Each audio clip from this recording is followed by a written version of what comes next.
So this Reebok Question just released on the US market, and I was pretty excited to see some of the changes that Reebok done with this model. But let's dive into the details, and we're gonna see what was done right this time around and what did I miss when they were creating this latest edition. Hey guys, welcome back to the Kicks Reasons channel, and today we are looking at the Reebok Question Red Pearl Toe. And this is my favorite colorway. Now, if you've been with my channel for a while, you know that I have several pairs throughout the years, including this one over here.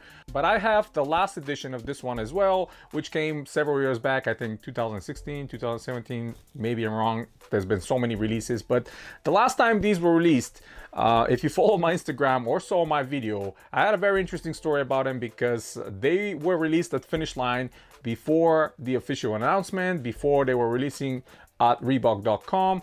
And for some reason, Finish Line had them on a deep discount, probably mistakenly based on another colorway they released earlier. So I managed to snag these before the release at under $50, which was absolutely incredible at the time. And I was so happy with that purchase, not only because of the price, and they were down very close to the original one. Now, some of the things on this particular model are very different and not in a good way compared to that last release, and also compared to the original one.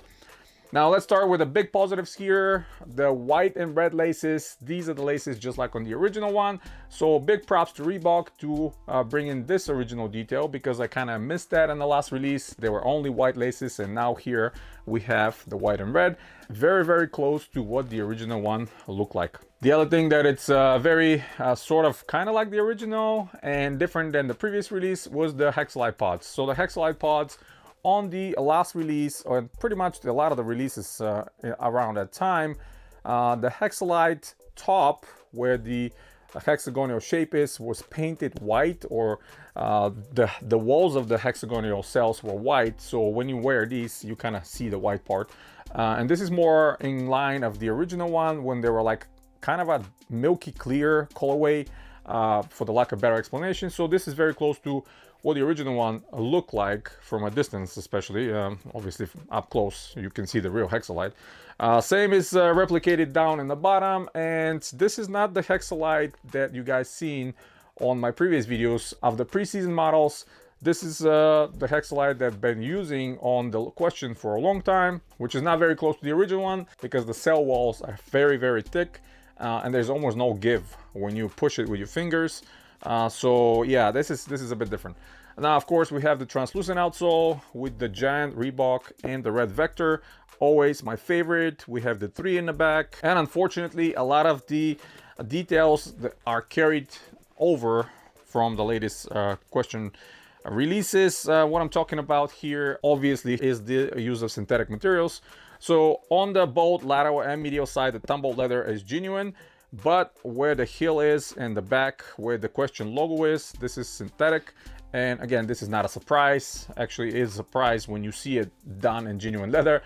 And the one I can think of done in genuine leather in the latest years was the Dr. J ones, the all white with the little red hits.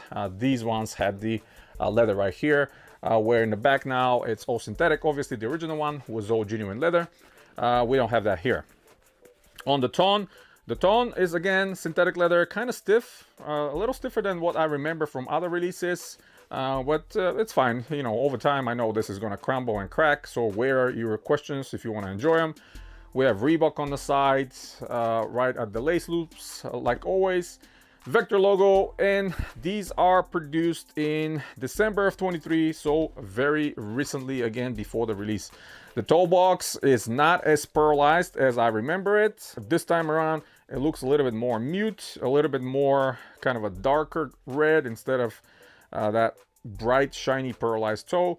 And of course it's synthetic leather on the front. I think last time we were seeing a genuine toe box was again the Dr. J's, some other models over the last couple of years, but consistently around 2013, 14, 15, Reebok was still using genuine materials here with like a genuine suede and stuff like that. But again, this we're not gonna beat the dead horse. We know how it is. These are made in Vietnam, just like all the latest retros. And insole, right out of the mill, simple insole. There's no polyurethane insole.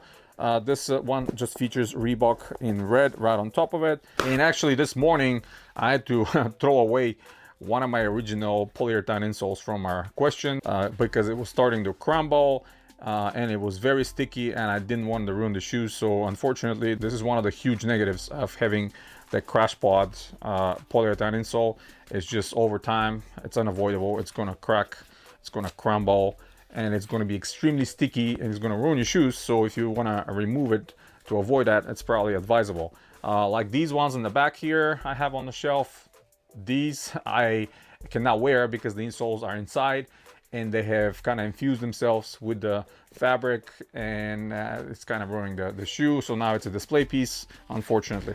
So yeah, that's on the details. I mean, I'm glad that this shoe released in this colorway.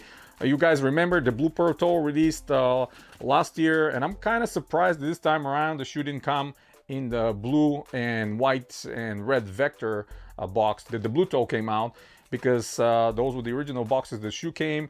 And when the blue one released, I was very excited to see it releasing in that original form with the box. Now this one comes with a regular kind of a dark Question New Age sort of box with just the Question logo on top of it. So things like that I'm confused about. You know, I mean, how much is going to cost them to bring the original box, just like on the Blue Toe? Maybe it's not worth it. Maybe it's a couple cents more. I have no idea, but it would have been nice. But overall, you guys are gonna see them on feet. I think they look great on feet, true to size for me. The Question people are saying in the last couple of years are running slightly small. To me, they're running just right now. Maybe before they were running slightly bigger. The midsole is dense as every other Question. So if you're looking for cushioning, you're not gonna find it here. It's just gonna be plenty of support. That's the flip side. Maybe if you start hooping in these, and over time they're gonna soften up, but yeah, don't count on it too much. And of course, not having the actual Hexalite, or even the Hexalite, the remastered Hexalite I'm calling that, it's on the preseason now. It's putting it in a different situation. But the look of this shoe is absolutely iconic and classic. I think that's the first time I saw Iverson on the court with this shoe, was with the white and red.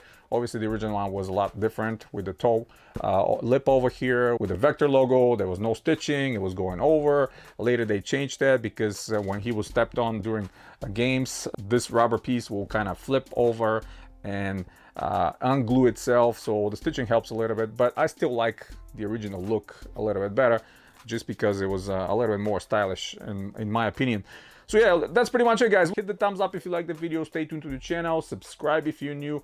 There are a lot more videos coming very soon on releases from Reebok and other brands. And as always, guys, you have a wonderful day.